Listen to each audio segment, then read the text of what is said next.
Hello, everyone. Thank you guys for joining us for yet another Sports from All Angles show from the Rhinos and Aliens crew. Today is just Francis Mandrala for many reasons. We apologize. This is the first time, I think, ever. It's just been one person doing Sports from All Angles. Combination of the Super Bowl being tomorrow for me, but when you guys get this, it'll be a day late, and schedules. I had to do this by myself.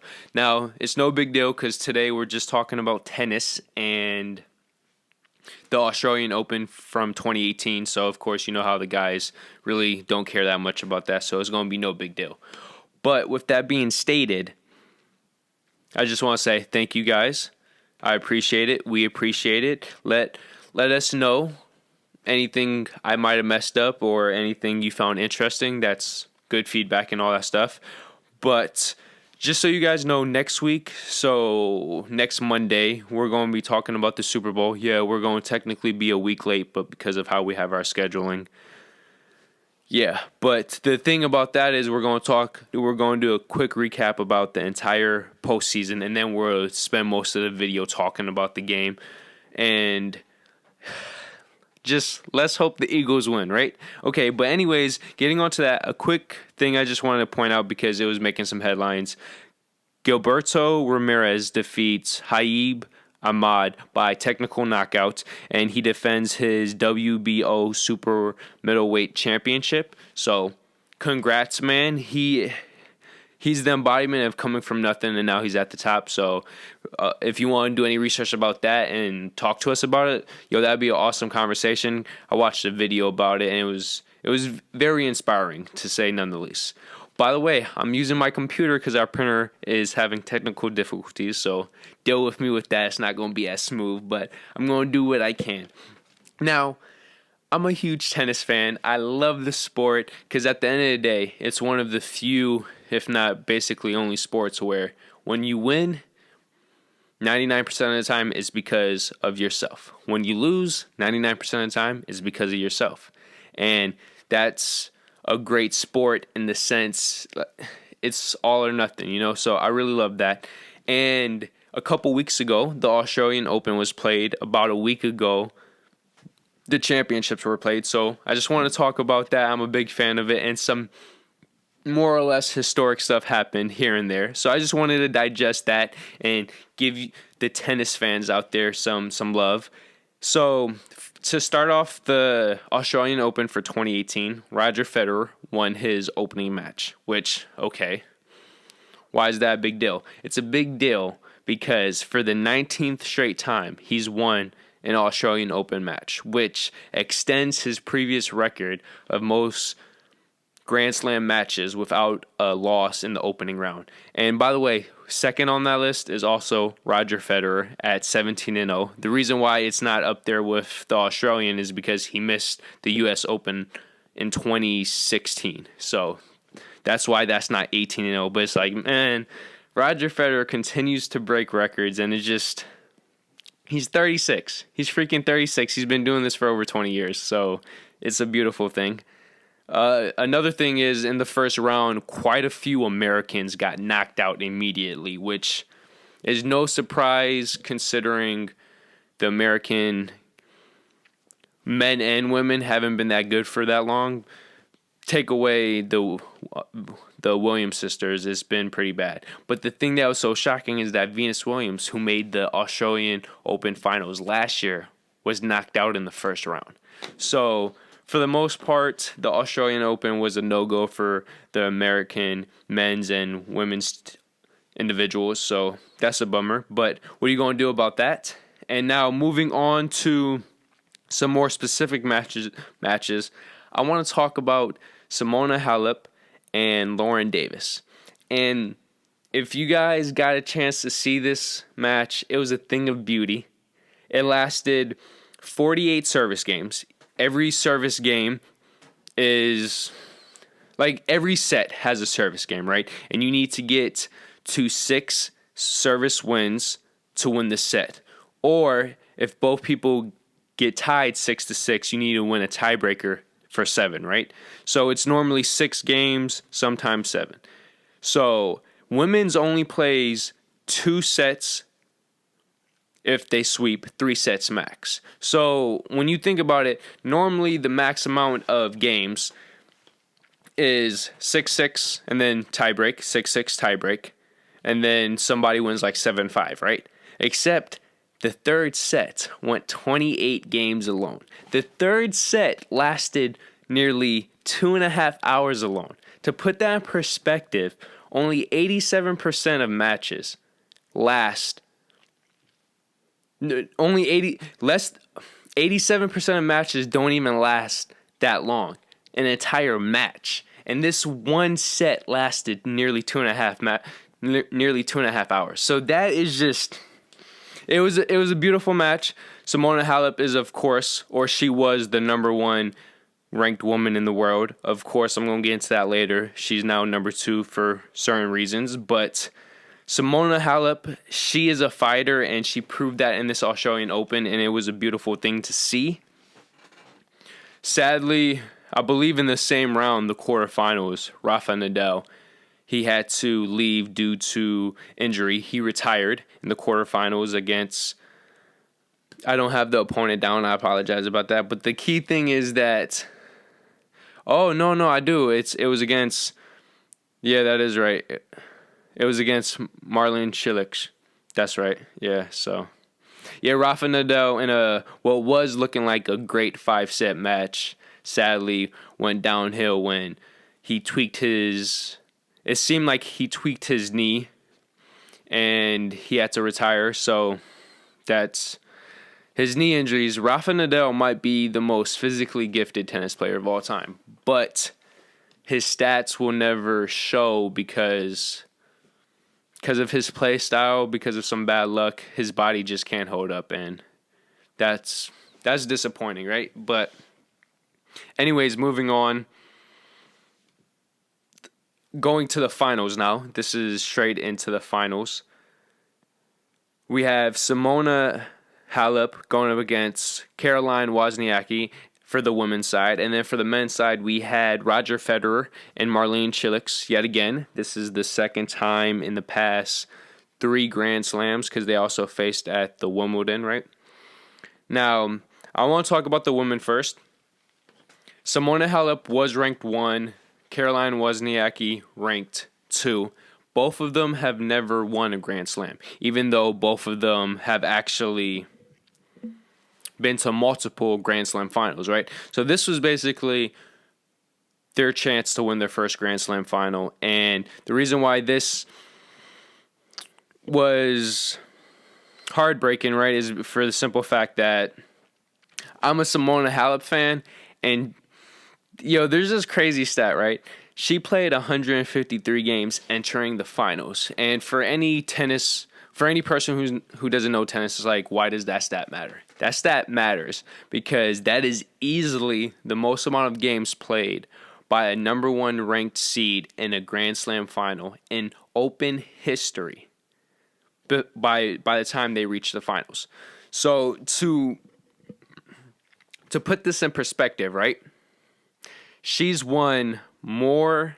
She's played in more games as a number 1 seed than any other woman in history by the time she got to the finals. So just mathematically, logistically speaking, she's going to be worn down. She's going to be tired. And it's like, she really didn't have a shot, So that's the disappointing part. But she fought her ass off, went another 3 sets. It was something like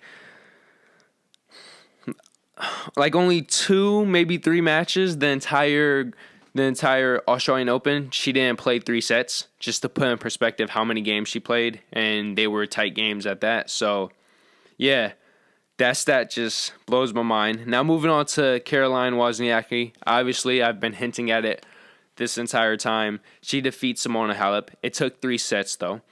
In this situation, by defeating Simona Halep, she won her first Grand Slam title ever. And she also won her 27th WTA title ever. So she's slowly building up a resume. She is now going to be number 1 as of this point. She has been number 1 for 67 weeks, but by the time that we're like recording now, obviously a couple weeks have passed. That's improving and stuff like that. So, Carolina Wozniacki is a perfect example of, she blossomed in 2010. That's when she had the majority of her number one rankings. And then she went away for multiple reasons. She could have easily disappeared, but she kept fighting. And, she's now number one. Obviously, Serena Williams not being around has played a major factor into that. But what are you going to do, So, yeah. Lighting, right, guys? This was a quick video, so apologies about everything, right? Yeah, but let me know, do you guys, for the people, most people aren't even going to watch this, right? But for the people who are going to watch this, did you expect both of these females to get to the finals? Who was more surprising, if anything was surprising, and who did you expect to win? Because Carolina Wozniacki, technically speaking, had the easier draw. She played far less games. So it would make sense, right? It would make sense that she would have more gas in the reserves. Now, would this have been the same result if everything was reversed? If Simona Halep faced the competition that Wozniacki faced, and if she played as few little games, So, but hey, the one thing I know about Simona Halep, she's a fighter and she's going to be back. So that is good news to hear. And now going to the men's. If you haven't heard it now, it's like, where have you been in terms of the tennis world? But Roger Federer defeated Marlon Cilic in 5 sets. So a completely different story compared to Wimbledon, where Roger Federer won in a sweep, 3 straight sets, 3-love. But I personally watched this match, and I was worried. I was worried at some point, just because Roger Federer didn't have the age. He had one less day of rest. You know what I'm saying? So, and I meant Roger Federer doesn't have age on his side. He is 36. He's over 5 years older. So it's like, I know how well he was playing, but it's not. And then there was a part there when he lost the 4th set, especially the way he lost the 4th set. That's when I was like, man, it's not looking good. Because he easily won the 1st set, and he just rolled. And Cilic was not looking good. He was missing forehands, backhands, everything. The 2nd set was very tight, went to a tiebreaker, actually. And when Roger Federer lost that tiebreaker, it was like, man, this might go 5 sets, right? But of course, he won the 3rd set. And he had, I forgot what it was. What was it? It was like a 5-2 lead. He only needed to win one more game, and he just completely collapsed. I think he lost 4 straight games. And right then and there, I was like, holy shit, this is not good.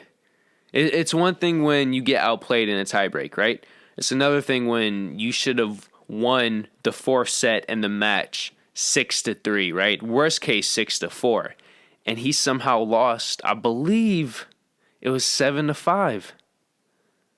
Yeah, so, but then he came back. He got his mojo back, won in 5th set, obviously. So all the juicy news, right? Roger Federer has won back-to-back Australian Opens. He won the 2017 Australian Open last year. He wins the 2018 Australian Open this year. And just to put this in some category, right? He's won his 6th Australian Open. That's tied for first. One of the people at first is Novak Djokovic. I believe the other person is Becker. Correct me if I'm wrong, right? More importantly, this is his 20th overall, meaning he's only the 4th person ever to win 20 Grand Slam titles. The 3 other people are women. Yeah, so he's the first man to ever win 20 Grand Slam titles. He now extends his lead on Rafa Nadal by 4. depending if Rafa Nadal is healthy, that's going to quickly go back to 3 because Rafa Nadal is just a legit god when it comes to clay court and the French Open. But what's more important, this is the first man to win 20 Grand Slams, as I stated. This is his 3rd win. And this is his 3rd win over the past 5 Grand Slams. So a 35 and 36-year-old man is winning all these Grand Slams, and it's just another way to look at it is what Roger Federer is doing right now is the equivalent of what Tom Brady is doing in football right now. It's the equivalent of what LeBron James is doing now, except LeBron James is 2 years older, right? It's just this should not be happening. It doesn't happen in tennis, yet it is right now. And it's crazy, but moving on, he becomes just the 3rd man in the Open era to win 4 Grand Slams after the age of 30. He now has a total of 96 titles altogether, 2nd all time. He's slowly catching up to Connors. He has 1,139 matches. So I believe that's 2nd too. Only number 1 is Connors. And as I previously stated, 3 of the past 5 Grand Slams. So, and he becomes the 2nd oldest man to win a Grand Slam. By the way, 4th on that list, Roger Federer. And 1st and 3rd are the same people as well. So it's, when everything's said and done, he might own basically every record, which in terms of longevity, in terms of consistency, in terms of grace and style,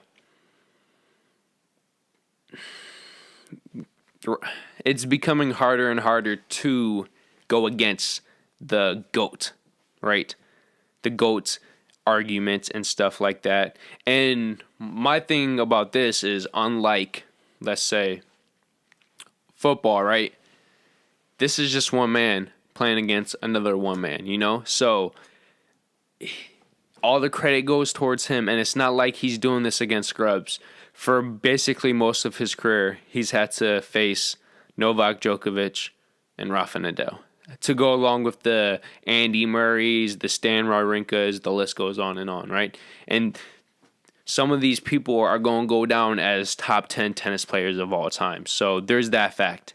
And that's really all I want to say. So obviously, I'm more fascinated with men's tennis just because it's a tricky thing, because women's tennis, you take away the greats, right? You take away the Serena Williams, the other 2 women with 20 Grand Slams, their names are slipping my mind right now. You take away those women, the women field is normally more competitive, right? You have more women on average who's never won a championship, who will win a championship, right? The one and dones. Yet, with men's tennis, it's less competitive in terms of the field. But when you get the top tier people, it's much more intriguing, right? So what I'm trying to say is, women's tennis is awesome because technically speaking, any woman can win a women's Grand Slam, and it really does happen. But when you have a woman who's consistently winning, it's normally just 1 or 2 women. But when it comes to the men's side, you got that top 10, and 99% of the time, one person from that top 10 is winning that Grand Slam.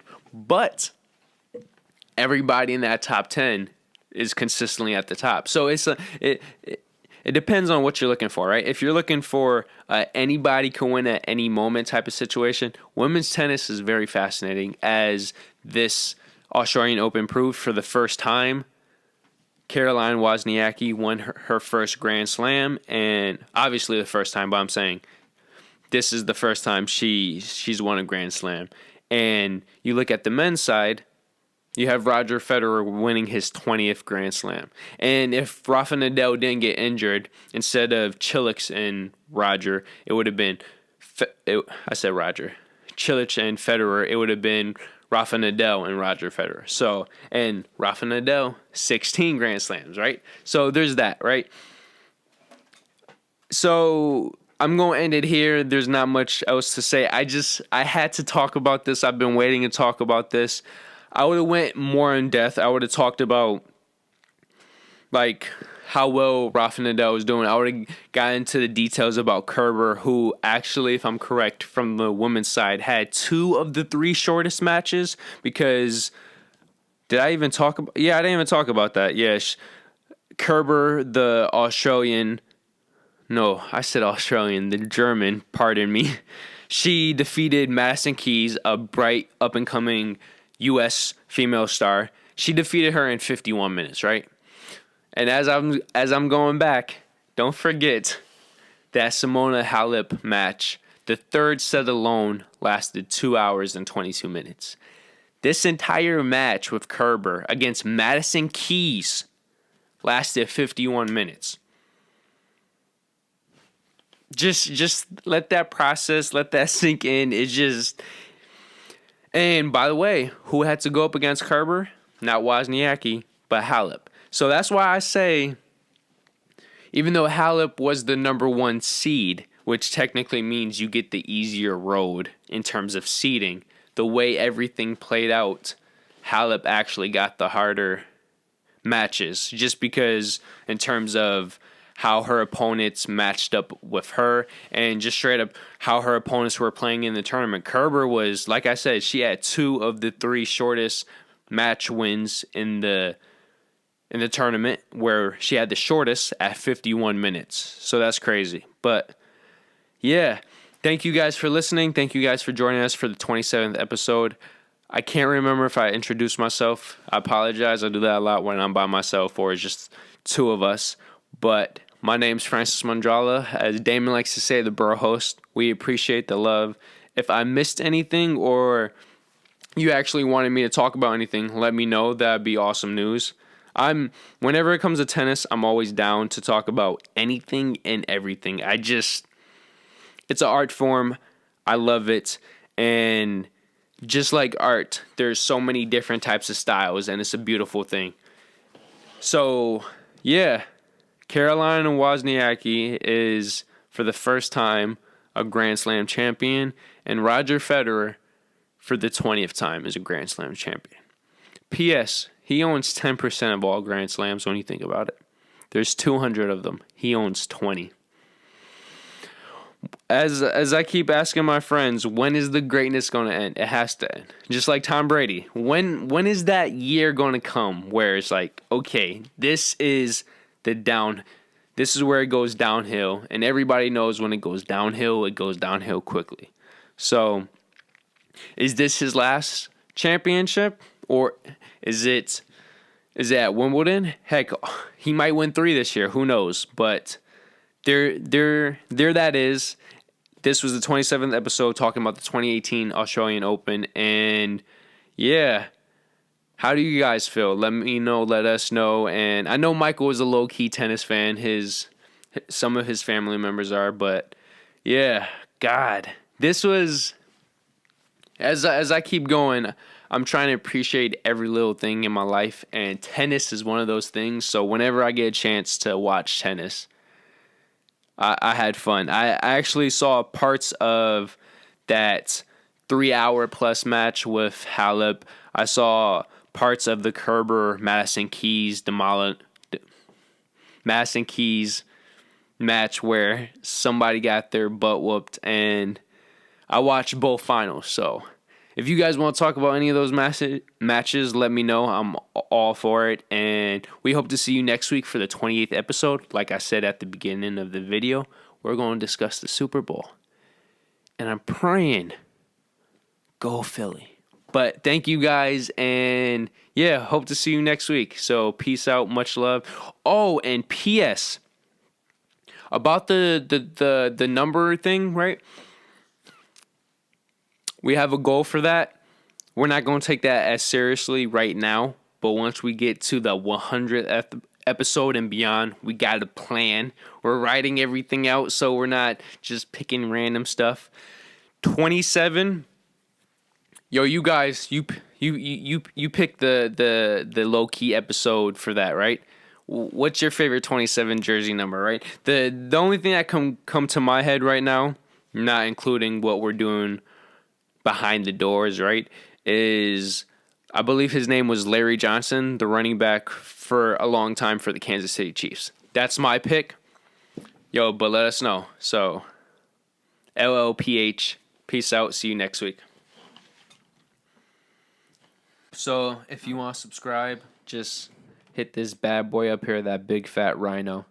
If you want the newest video, to the right. If you want the recommended, to the left. And then, of course, our personal dick pic. Yep, right below. So, thank you for joining us once again, and we hope to see you next week. So, peace out. Peace.